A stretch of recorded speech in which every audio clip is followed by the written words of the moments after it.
All right, Shalom, this is Brother Kashakwala. And Brother Zakaria, First and foremost, we want to give our praises to Yahweh, Yahweh, Bahashem, Bahashem, Yahweh Yahweh Shai, Shai, Bahashem, Bahashem, Rakakwadash. Rakakwadash. Double honors to the apostles and elders of Great Millstone who rule well. Peace, love, salutation to the elect 144 first fruit. And today, we're going to jump into a quick lesson because I was at work the other day and, oh my gosh, my coworkers were talking about the show The Walking Dead. I just, chimed in a little bit here and there. Not too much. Kept it cordial. If I was spoken to, I spoke back. Obviously, what I think about the show, whatever. But someone brought up the question, and this is where I shut the hell up. Someone brought up the question. It says, if y'all are in a predicament as in the Walking Dead predicament, or like the movie The Road, or the movie The Book of Eli, and if you were in that predicament where it was life or death situations and you're down to your last resort, would you resort to eating another human? And it was crazy because about 80% of the people in there said, yes, I would eat another human. And I was like, man, that's your last resort. Well, I know my first and last resort is Yahweh Bashem Yahweh Shai. But them eating humans, that's in the scriptures because they're going to do that. Okay? People aren't going to last 5 minutes in Jacob's trouble before they start eating people. Okay? So we're going to go ahead and pop it off with Deuteronomy chapter 28 and 54. Go ahead, brother. This is Deuteronomy 28 and verse 54. So that the man that is tender among you in very delight, delicate, his eye shall be evil toward his brother and toward the wife of his bosom, and toward the remnant of his children, which he shall leave. Okay, and that you can even going towards a man like leaving his household, everything that's going on today. But you can go to verse 55 because this is going to hit the point of the matter. Verse 55, so that he will not give to any of them of the flesh of his children whom he shall eat. You see, for the flesh of his children whom he shall eat. Okay, go ahead. Because he have nothing left him in the siege, and in the straightness. Straightness meaning like you're in a rough place. Okay, go ahead. Wherewith thine enemies shall distress thee in all thy gates. See, that's the exact example of what they were talking about. So when you're in a bad situation, a last resort, you're in distress, when your enemy is coming, like down the street right after you, you know what I'm saying? You're in straightness, okay? You're under siege, all right? And they're saying, would you resort to eating a human? It says, so that he will not give to any of them of the flesh of his children whom he shall eat, okay?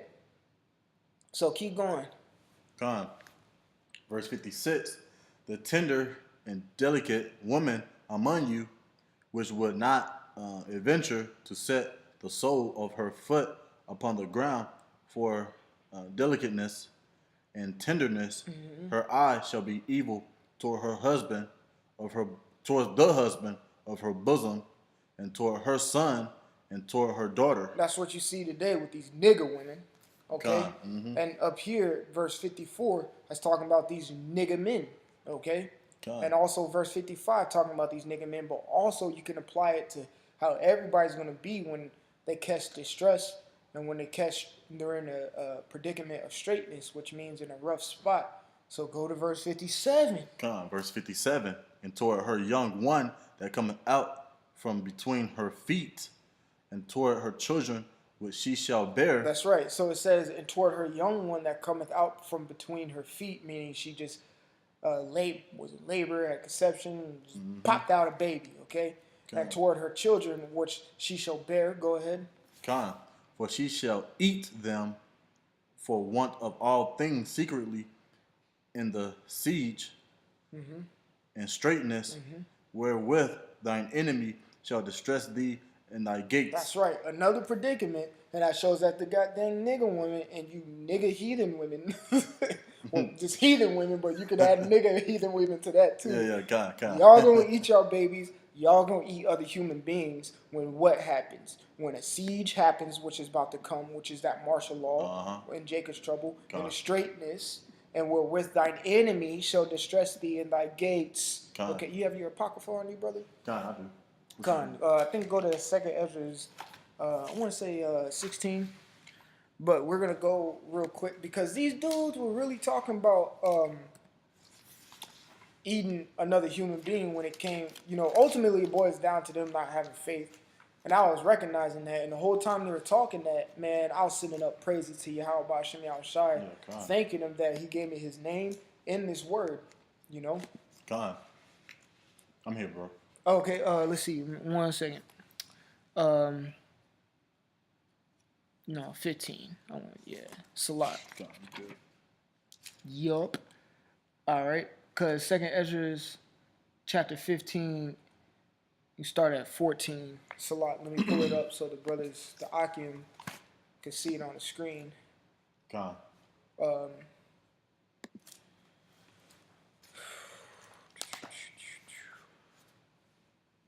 right, this is Second Ezra's chapter 15, verse 14. Go ahead, bro. God, woe to the world and them that dwell therein, for the sword and their destruction draweth nigh. That's right. Their sword and the destruction draweth nigh. And that's that straightness and that siege that's coming after them, that the enemies are coming with. Go ahead. God, and one people shall stand up to fight against another, and swords in their hands. That's right. One people shall stand up and fight against another, race riots with swords in their hands. So their guns and their AKs in their hands. Okay. Go ahead. God, verse 16. For there shall be sedition among which men. means like a separation or a division. Go ahead. God, and invading one another. They invading one another. So in invading one another implements cannibalism. God. Okay, go ahead. Because they're going to go into each other's house because there ain't going to be no food. And they're going to kill each other and eat their arms and legs. So go ahead. God. They shall not regard their kings nor princes. So forget these senators and these governors and all that. So go ahead. In the course of their actions shall stand in their power. That's right. So they're going to do what they want. Okay? They're going to do what they want. You can read further into that if you want to, because it talks about how they're going to spoil their goods for a lack of bread. But we're talking about, in this case, goddamn cannibalism, because it's going to come down to that. As there's a research study. Let me see if I can find it, matter of fact. 9 days, people will eat each other. Let's see.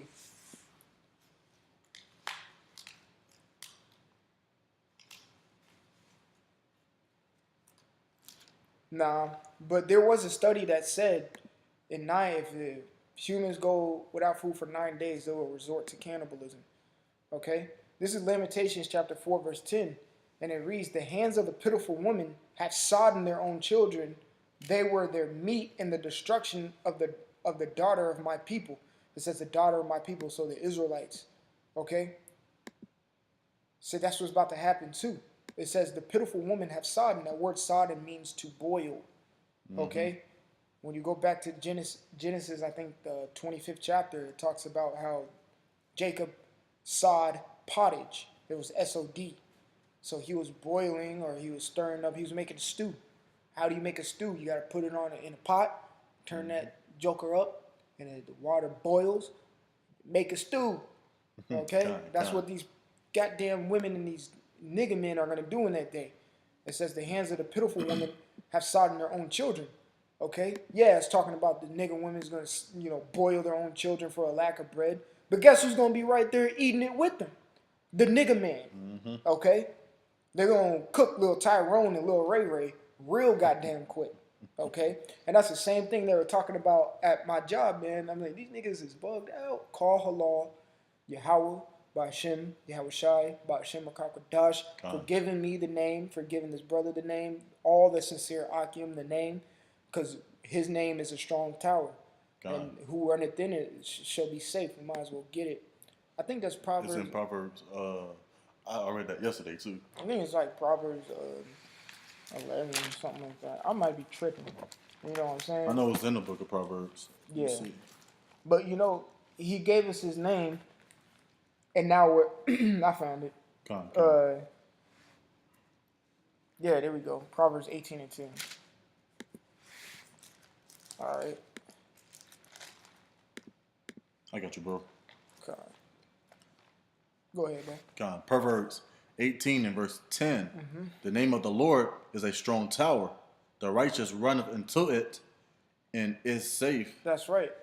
The righteous run into it and it's safe, man. Mm-hmm. So when you call on a name, man, you ain't no resorting to cannibalism. He's gonna get you up out of the predicament. He's gonna get you up out of the straightness Con. when the enemies are coming right at you, man. So, did you have any closing remarks, or if you want to say anything to expound, bro? And that goes back, to us brothers, man, the arguing. That's why, faith is the key. Because, when you have faith and you call on a name, the Lord's going to get you out of that situation. It says that in the book of Sirach, too, to fear the Lord and all those things. And he's going to get you out of these certain situations. That's right. He might have a bird just drop some food for you, anything, Mm-hmm. That's what I think. That's what he did to. I forgot what prophet, but he had a raven come and give him food every day. Oh yeah, con. And then I think in the book of Exodus, they got fed quail. The quail literally was like, "Eat me," you know what I'm saying? Like, bro, eat me. You know what I'm saying? It was. I think it said it was like quail from as far as the eye can see. You know what I'm saying? Con. So. Oh yeah, I got this right quick. Con. This is Ecclesiasticus 2, and I'll just go to verse 6. Mm-hmm. Believe in him, and he will help thee. Order thy way aright, and trust in him. Mm-hmm. There it is right there, You keep reading. Con, yeah, I got you. Verse 7. Ye that fear the Lord, wait for his mercy, and go not aside, lest ye fall. Mm-hmm. Ye that fear the Lord, believe him, Mm-hmm. and your reward shall not fail. Mm-hmm. Ye that fear the Lord, hope for good, and for everlasting joy and mercy. That's right. So there you go. If you feel, keep where you at, because we're gonna skip down and see what happens when you don't. You know what I'm saying? Because you skip down to verse 12. Just hold verse 12. Yeah, verse 13 on deck. Okay. All right, Con. Because if you fear the Lord and you believe in Him, He's gonna do that. He's gonna defend you. So get verse 13. And going down to verse 13. Woe unto him that is faint-hearted. So lukewarm, you're weak-minded, you don't believe. Go ahead. Con. For he believeth not. Well, there you go. Go ahead. Therefore shall he not be defended. That's right. So I came up with this phrase. Niggas are gonna go into the day of Jacob trouble playing Russian roulette with the fully loaded chamber because they were faint-hearted and they never believed. Therefore, they're not going to be defended. When Esau comes with this weird-ass technology that he's about to release and show what he really got, y'all are not going to be defended. Y'all going to have y'all goddamn 9mm pistol and a machete to cut a leg off of a human to eat. But the men of the Lord are going to have Yahweh, Ba'ashem, Yahweh Shai, Ba'ashem, Rakakodash. And y'all going to be left out there, man. God, they're going to be outside that strong tower, being carnal and shit. Knocking on Noah's Ark. Mm-hmm. Oh, it's raining. Well, I'll try to tell y'all, but y'all don't want to listen. I'm not opening this door back up. Play what? You know what I'm saying? Yeah. So, that's about all we wanted to come with, man. And this is a testimony of what I saw at my job, man. These dudes are not dudes, but these people out here, man, they done for it. They're done for it. They literally said it out of their mouth that they would resort to eating a human being, man. Call Allah Yahweh Shem Yahweh Shai. Double honors to the apostles and elders, our great millstone who rule well. Peace, love, salutation to the elect 144. This is Brother Kashakwala. And Brother Zakaria. Lord willing, this lesson was edifying. Until next time, we want to say Shalom. Shalom.